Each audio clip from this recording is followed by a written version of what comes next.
Can this 55-year-old neglected Jeep truck climb to the top of Arizona?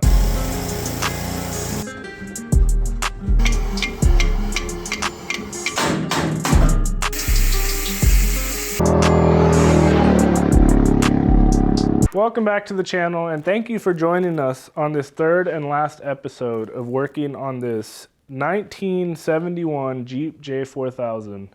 I bought it from the original owner, and in episode 1 you saw us drag it home, tear apart the motor, paint it, new carb, tune up, make it a little more drivable. In the second episode, we gutted the interior, got the bench seat reupholstered, made it a little more comfortable and a little more presentable. In this third episode, we got the hardest stuff left. We got to fix the bottomed out front suspension, wheels and tires. I have no brakes. I have no second gear. I made a list of things I have to complete before trying to climb the tallest peak in southern Arizona. So we have a lot of work ahead of us. Starting with this ugly grill. That's got to be removed. Cue the montage.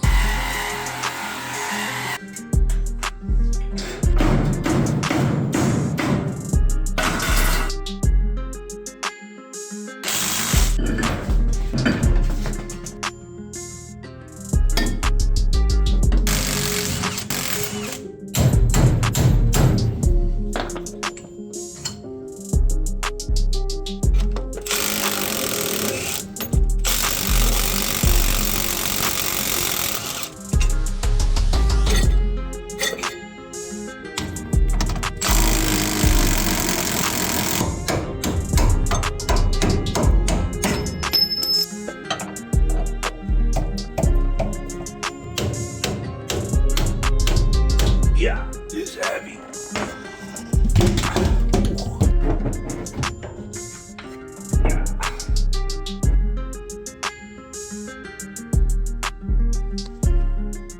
What are you talking about, buddy? That was a lot of work, but nothing compared to East Coast cars. You gotta love a good Arizona desert truck. No broken bolts, no rust. Everything came apart as it should. You tired of shop dogging, buddy? So a lift kit for this truck, to my door, shipping and everything included. 2 leaf springs for the front, 4-inch lift was, I think it was $1,980, so almost $2,000. That's more than I paid for this entire truck. I wasn't about to ball out that hard on some springs, so here's my solution. The only other truck that I found that has a similar leaf spring, a 1971 to 1980 International Scout 2. Has similar curb weight, similar spring rate, similar spring length. Those were way cheaper because it's damn near impossible to find affordable parts for this thing. This is a 71 and parts got cheap. I think it was 74. That's when production for all the aftermarket started. I can't find bushings anywhere, so I got a polyurethane rubber kit so I can just make my own. And then with the leaf spring, I'm thinking I will reuse the top leaf and it'll almost be like an add-a-leaf, but I'm gonna add a leaf pack. So for the Scout 2, it's a 4-inch lift, but I measured it, and for the stock spring, it's only about a 3-inch lift, which is convenient because I might have to reuse these shocks because tomorrow is Christmas Eve and I'm not gonna be able to get parts for this thing. So my plan is to only use the top leaf from the Jeep stack. And then with the Scout stack, I'm going to cut it probably here. So then I can reuse these bushings. Because this is not going to work. And then I got some new U-bolts. We'll see how it comes together. If all else fails, I can just add leaves, take leaves away. So I just got to put it back on the truck and see where it stands.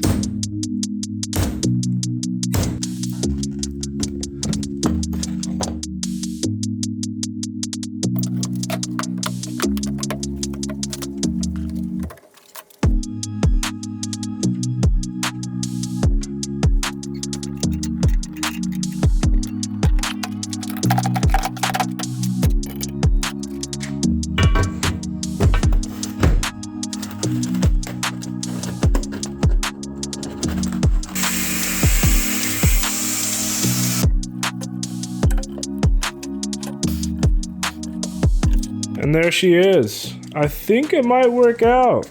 Now I just gotta do that side, install them, and see where we're sitting.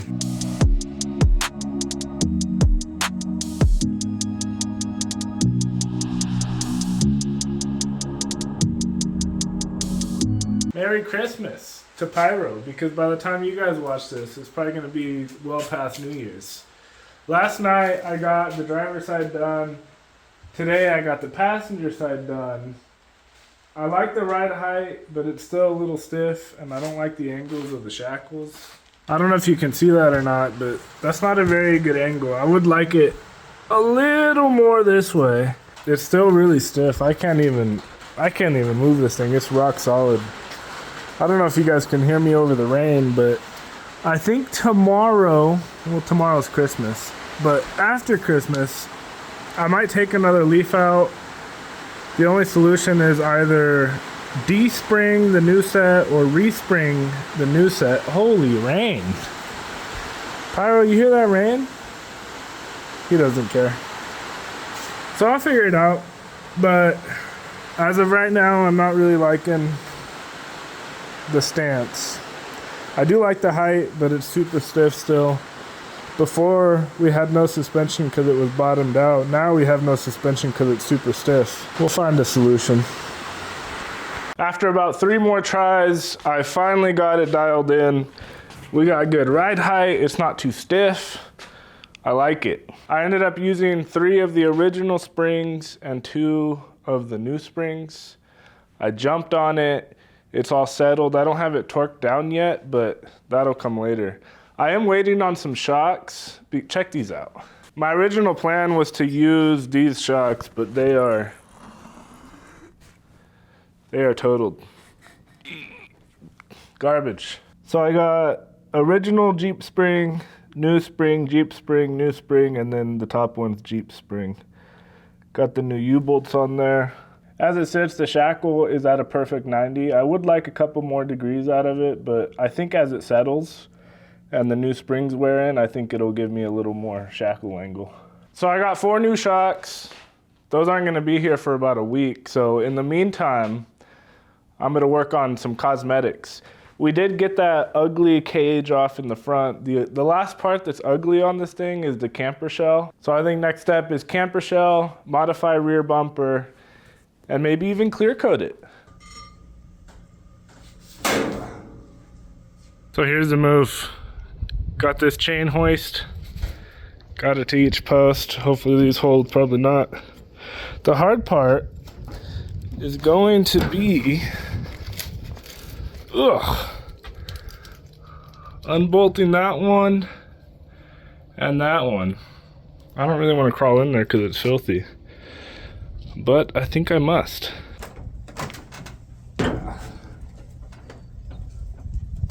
Don't come in here. Pyro, no.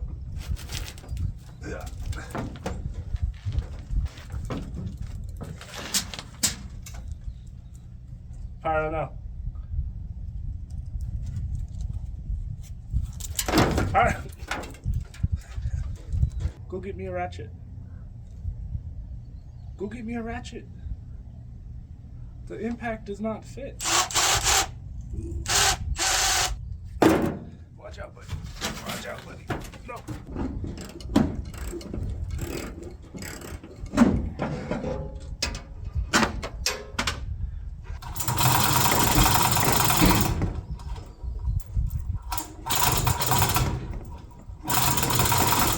It looks like there was 2 more bolts in the middle holding it together.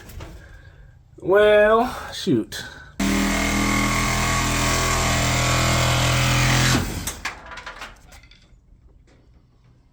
I think that's all of them.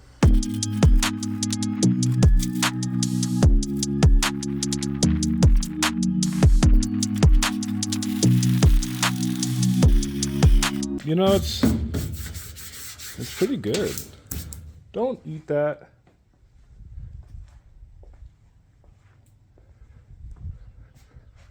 I think a pressure wash is in the making.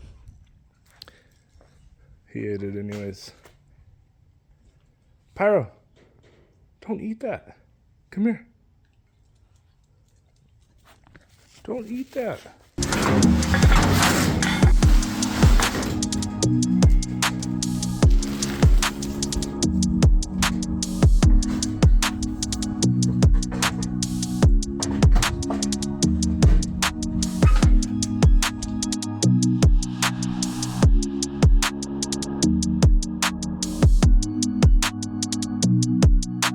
This truck looks so much better without that camper shell on it. A few things to address though. This side is about an inch higher than that side.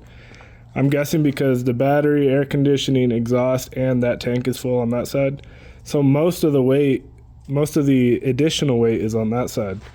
So it's leaning a little bit. I just gotta sit in the driver's seat and it'll level out. This truck is actually green. I took a scuff pad and I just wiped it down a little bit and a lot of green came out of it. You can kind of tell by the hood that it's supposed to be green. And also if you open the door, you got some green in there where the sun hasn't hit it. It's just years and years of not being washed. Now that the camper shell's gone, the last thing that's hideous on this truck is this bumper. It's all beat up on the side here. I'm not a big fan of how it wraps around the corner and bolts to that fender. I was thinking about maybe chopping it here.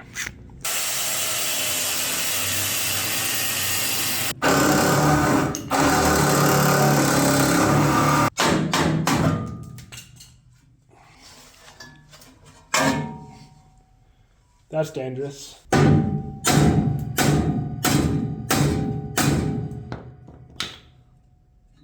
That's hot. Yeah.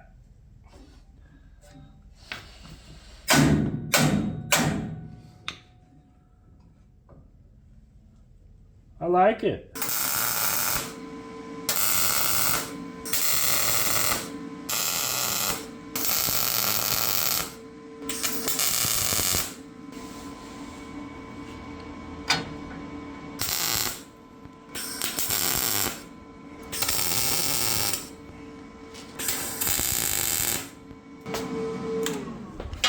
I think I like it. It's kind of low profile. It's not the best, but I think it'll do.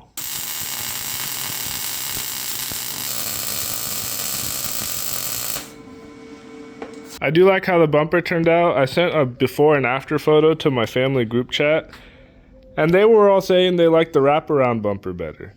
Let me know what you guys think. I think I like this one better. Now all that's left is to paint it. I don't know what color I'm gonna paint it yet. I was thinking black, but I was also thinking, what's this? Bright coat chrome. If I did chrome, that would match the front bumper and all the trim that's on it. I think painting it is a tomorrow project. I am done for the night. Back to working on the never-ending Jeep we named Toast.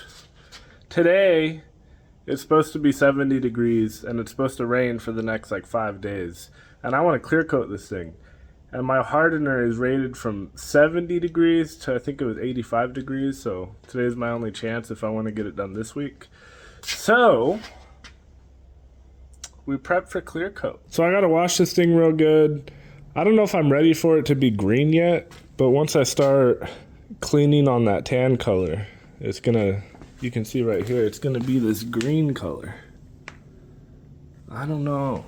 I kind of like the tan. This thing can't be toast anymore. It's gonna have to be like a moldy toast.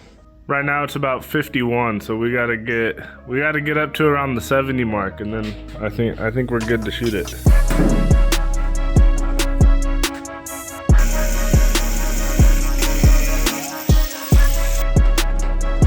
I got it as straight as I want to get it.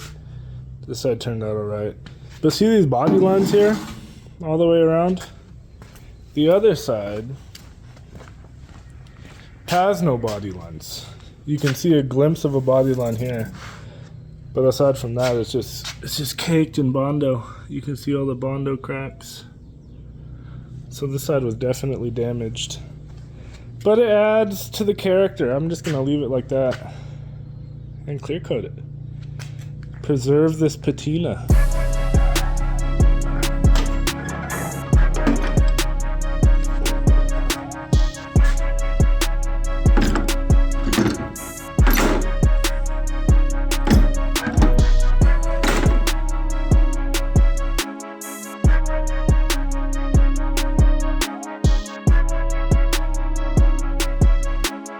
I don't know if it shows up on camera, but that is really green.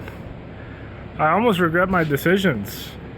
I do like the tan a little better than the green, but it's too late now.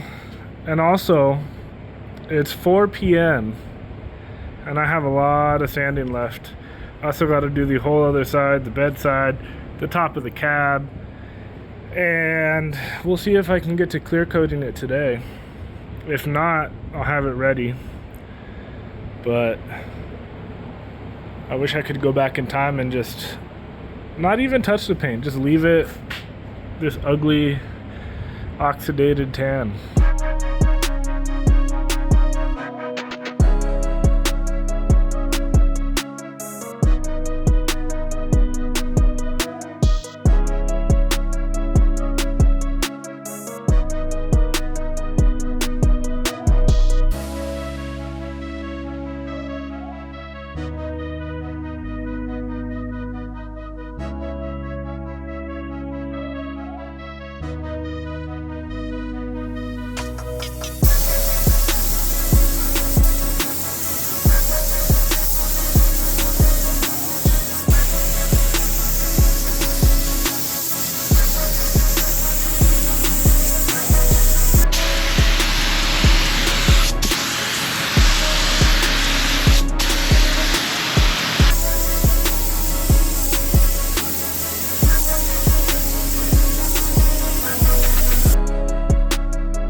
That turned out pretty good.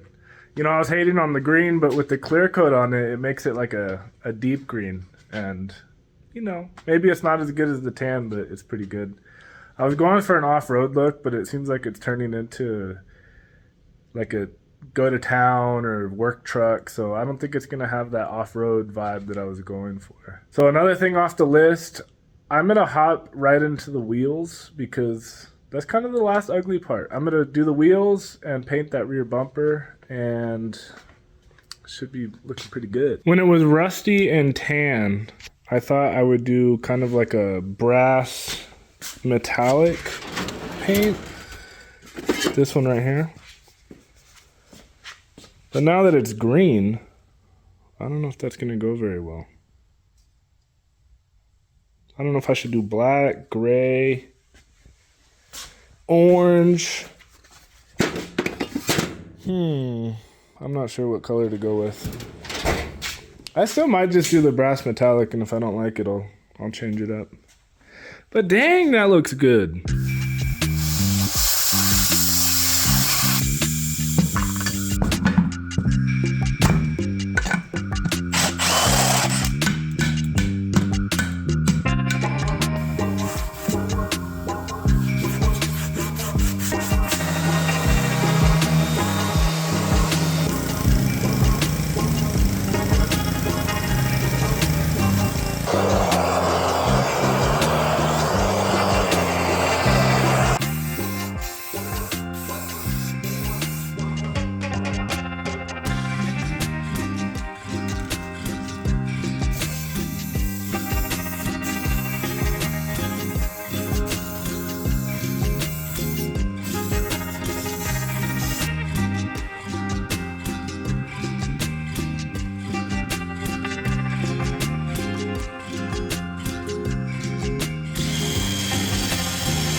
The bumper turned out pretty awesome. I'm liking it.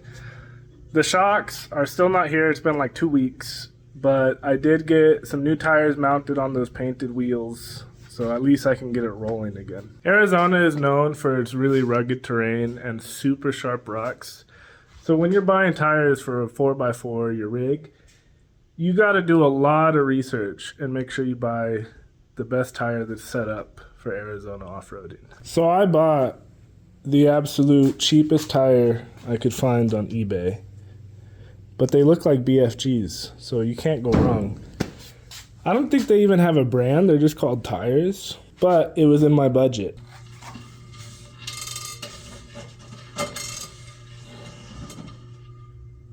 We're gonna ignore that for now.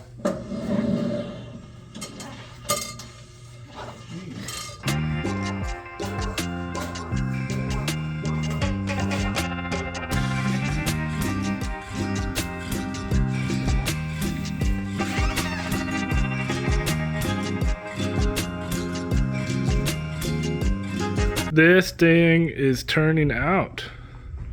I'm kind of liking the green. The last thing on the body is the bed sagged down, the cab is sagged down, and I think it's pushed in this way. So I got to raise this middle point up on both the bed and the cab and slide them both that way about 1 inch. I also got that trim piece that's missing. I'm guessing it went missing when they crashed it back there. That little 8-foot piece of trim came in that giant tube.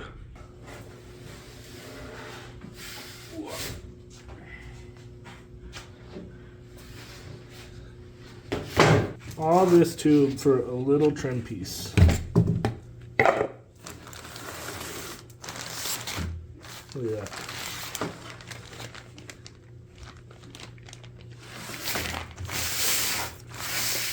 So I looked for over a month to try and find the right trim piece, and I eventually found it, but they were wanting over $200 for a used, dented up trim piece.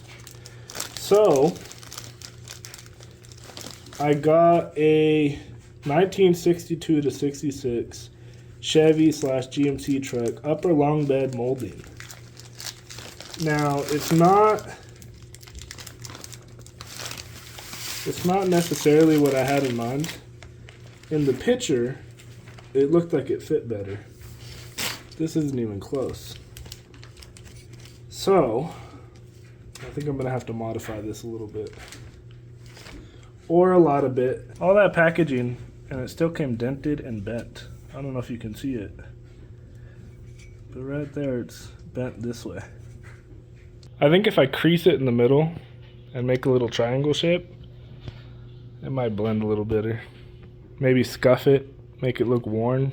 I'm gonna do the trim last. I'm gonna align the cab and the bed first, just so I can get a visual of what angle this has to be at. I was just about to start loosening the mounting bolts, and this one was already loose. So I'm guessing they were all just kind of loose and it bounces around maybe. Now I don't have an 8-foot brake to bend this the angle it needs to be, but being that it's already dented and warped, I don't really care how it turns out. I'm just gonna either hammer it or bend it by hand, maybe with some crescent wrenches.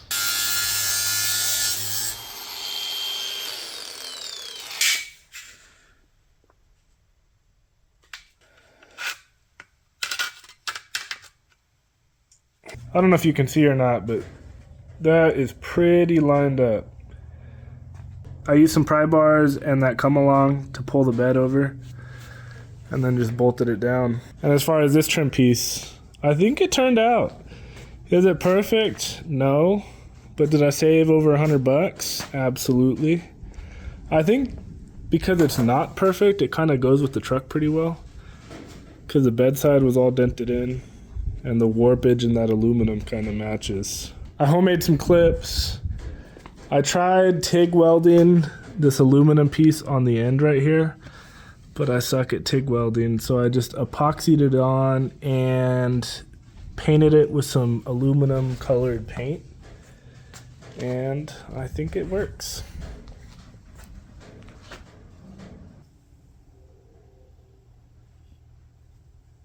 In other news, my shocks finally got in. I can finally wrap up that suspension. Got some Ranchos. Splurged a little bit on them since I cheaped out on the leaf springs.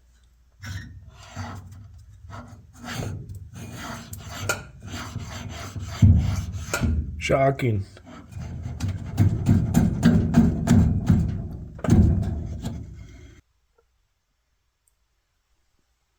Did they give me enough washers and hardware? It's like a little gold mine. I have so many extras now.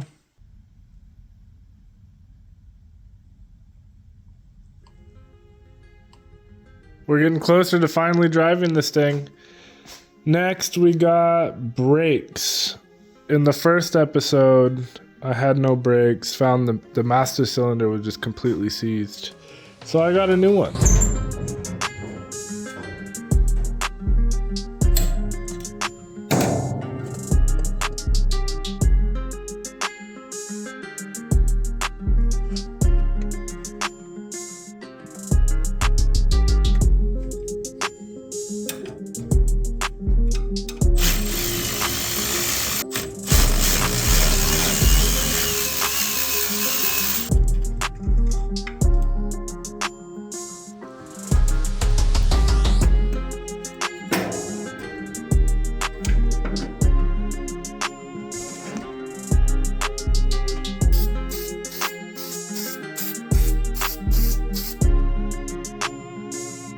It's 52 degrees in the barn, and this brake master cylinder is never gonna dry tonight. It's already past midnight.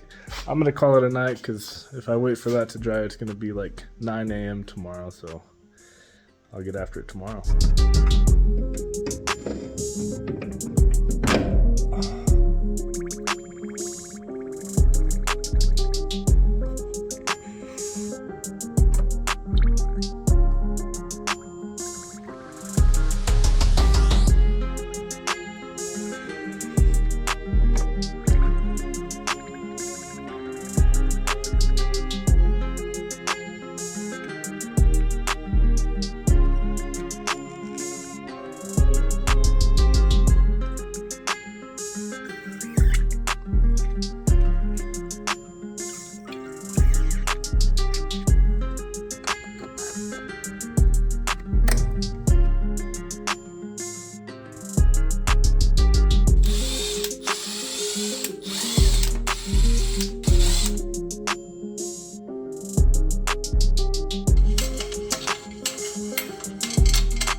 I found the culprit.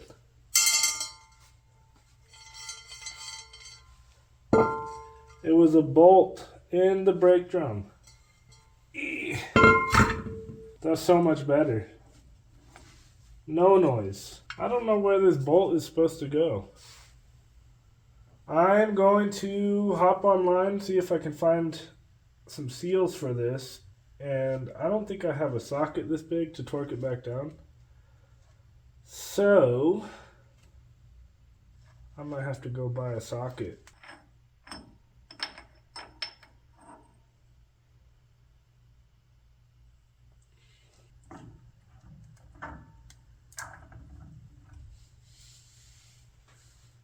Aha, I found where the bolt goes. It goes right here. That's not even threaded. Oh my god, this one's about to fall out too.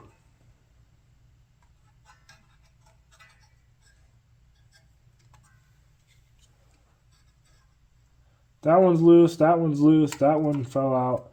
Only two were tight in there. No wonder that was loose. Ow, my shin. I gotta find parts. I went to install a spindle, but every single bolt hole is stripped out. And that's why that one bolt fell off into the drum and why the other ones were loose. I chased the threads, but it wasn't enough because they're just gone. So I think I gotta drill them and then move to a bigger bolt hole. Yay!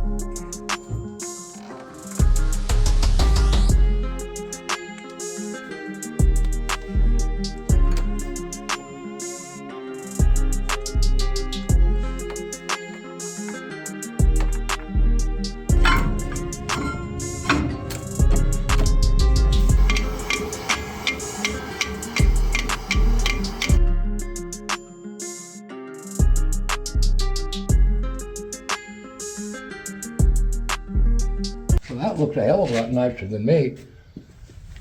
You got rid of that seat. It's the same seat. That's the same seat. That was the first thing I looked at because I choose that in the glove box. Yeah. Within about a year, they were gone. You know, I'm looking at that going, it's still original. Yeah. Oh yeah. So I pulled the intake manifold, did all new gaskets, new water pump. And you put a riser on it. Yeah. Well, I put a new carb on it. Well, it's clean. Looks pretty good. I named it Toast because it was tan and rusty, and now it can't be toast anymore. So when are you gonna have that Ford ready? The 78. The clear coat's still wet. Huh? The clear coat. I'm just kidding. I'm just kidding. You think it'll make it to the top of the mountain? It'll make it anywhere you want to point to something. The original owner just came over and checked out the truck. I think he liked it, but he's more of a rugged truck type of guy. He doesn't like shiny. Today is the day we go to the mountain, hopefully. So back to our list, check vitals. I checked all the fluids, get shifty. Last time I drove it, which was about 2 months ago, maybe a month and a half ago, the transmission will not shift out of first. I found that I didn't hook the vacuum line up to the solenoid on the transmission. I hooked that up, fingers crossed, that's it. So we'll see if we got gears. Transfusion, I did a coolant flush on it. I also put a temp gauge in it. My brother and I, over the weekend, we kind of just finished everything up. Just all the little tedious miscellaneous things. So he helped me install a temp gauge, and we checked the brakes. Ended up doing the driver's side as well. Both spindles were pretty much sheared off at the bolts. Maybe someone hit a really big bump with no suspension. Thermometer, we did the temp gauge. I was gonna do a new exhaust. It still has a little exhaust leak, but I'm gonna leave it for now because that won't stop me from getting up this mountain. So what's left is I just gotta pack. I gotta see if four-wheel drive works because I don't think I'll need it.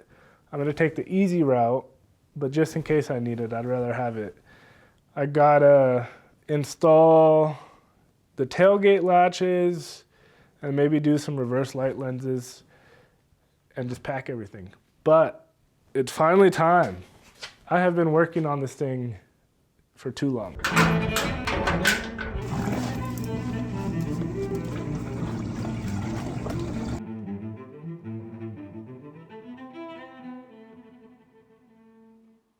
I am loaded up and ready to go. I just gotta hit the gas station, fill those jugs up, see if four-wheel drive works, and hit the mountain.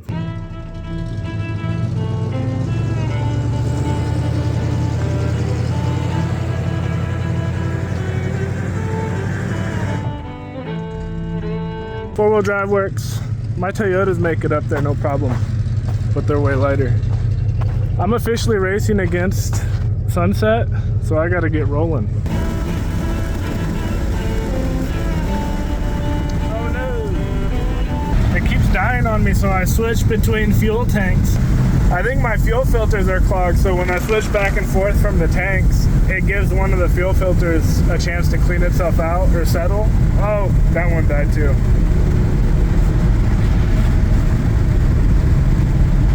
Come on.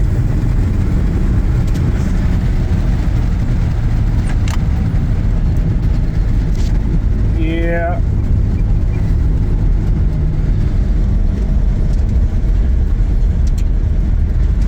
Well, I've made it about 2 miles. That's the farthest this thing has gone in 10 years, so I guess that's a win. I gotta figure out this fuel delivery problem.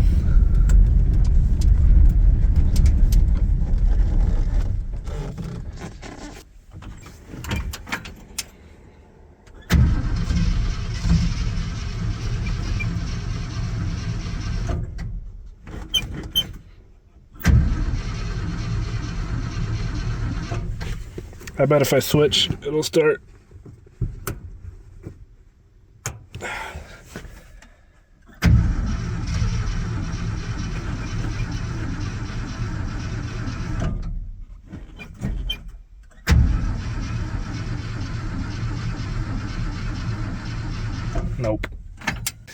Yeah, the filter is super dry. Oh, I should have brought a tarp.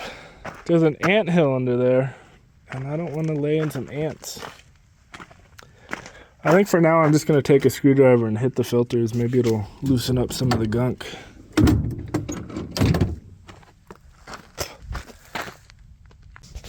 We got a whole mess of fuel filters. This one is, oh, we got something there. But I just put that one on and it's full of gunk.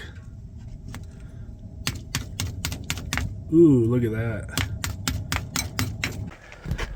I just tapped on all of them. Let's see if we got anything.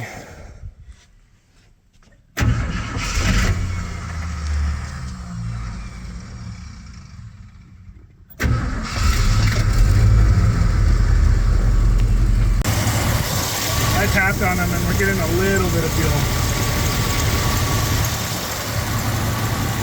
I'm gonna keep going, find some pavement, and maybe flush those out.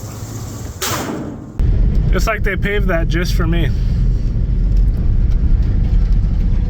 Very nice. I am so organized. I just threw a bunch of tools in here, figuring I wouldn't need anything, but I need a flathead. Ugh. A chisel will work.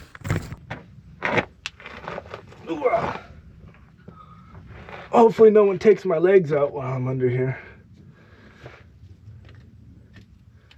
This thing is just full of crud. I think I brought some vice grips. I'm gonna clamp these hoses off so I just don't drain all my fuel. I came prepared.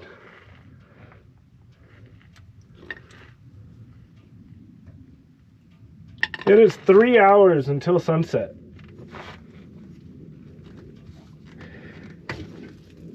Ooh.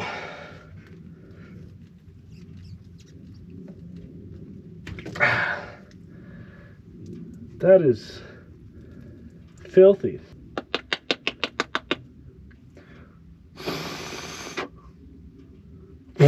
I have a feeling I'm gonna have to do this often.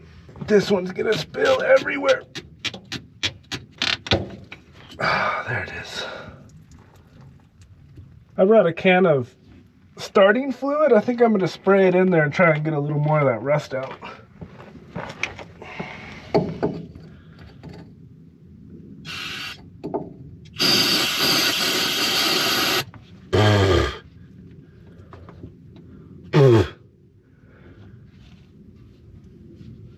Lovely.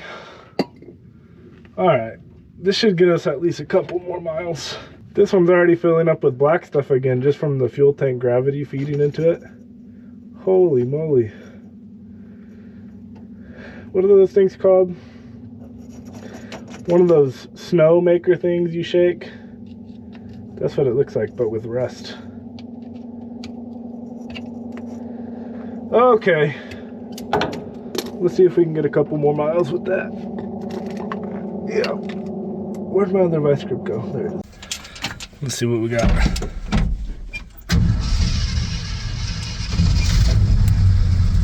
My greasy filter beater up here.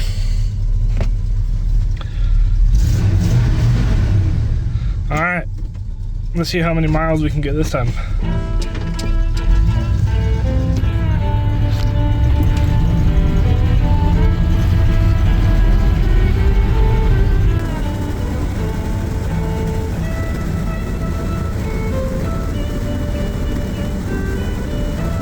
Well, it's been about a mile, and it's starting to gallop again. I'm gonna go slow until I find another pull off, and then I'm just gonna remove them completely and clean them out better. I'm at a crossroad where I'm only about 5 miles out of town. I could turn around and go back to the shop, drain the tanks, and clean them out.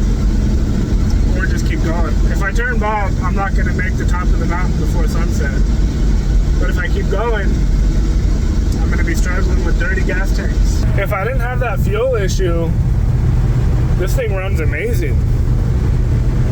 It's not getting hot, good oil pressure. All the gauges are a little funky. It's just not getting fuel. I gotta switch tanks again.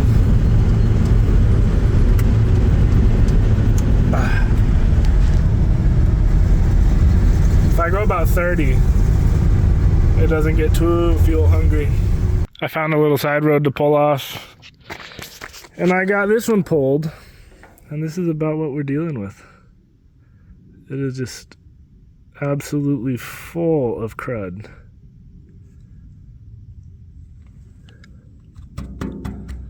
Oh my God.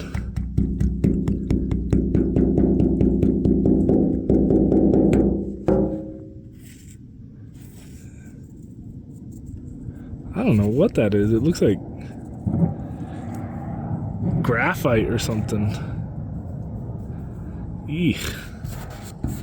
Back in she goes. I got both filters cleaned again. I disconnected both fuel filters and I let the tanks drain for about 10 minutes, and it was just straight mud. The same like charcoaly mud was coming out of the lines. So hopefully it cleared up a little bit. I have to climb to the top of that mountain, and I have probably an hour and a half left of daylight. It's 13 miles to the staging area to start climbing. If I have more issues with this, I'm probably gonna have to go back to the shop, drain the tanks, make sure I have enough fuel to get to the top. But if I make it 13 miles without an issue, I'm just gonna send it and climb the mountain. She's alive! 13 miles to go. Let's see if we make it.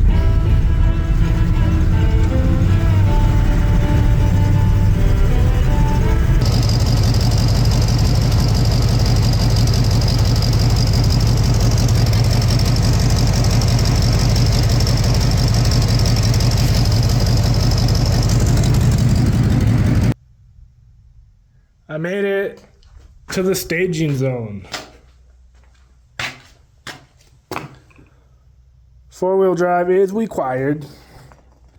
Harquahala Mountain is the highest point in southwestern Arizona.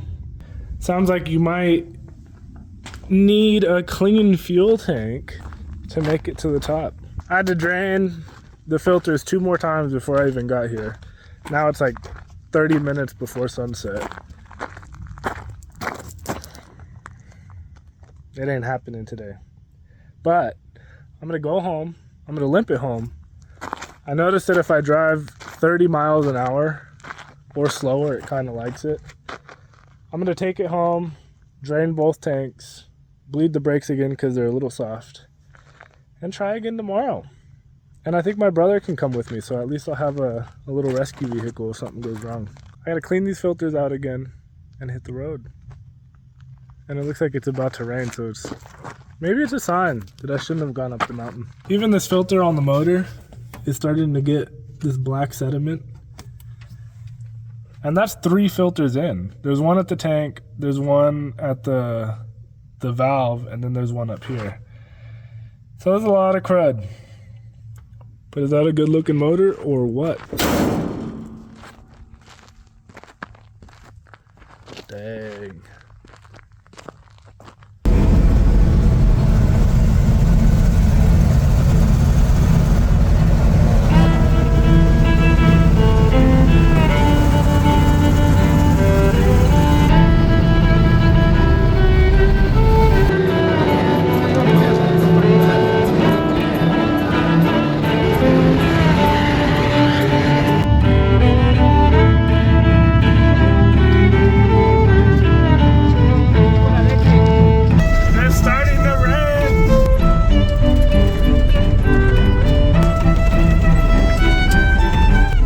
Been climbing forever, and we still gotta make it all the way up to that peak over there.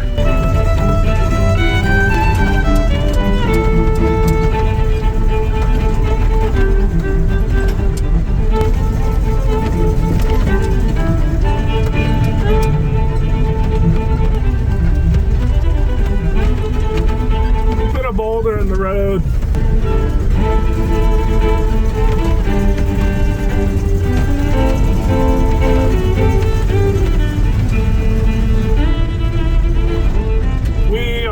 almost there. This Jeep is a trooper.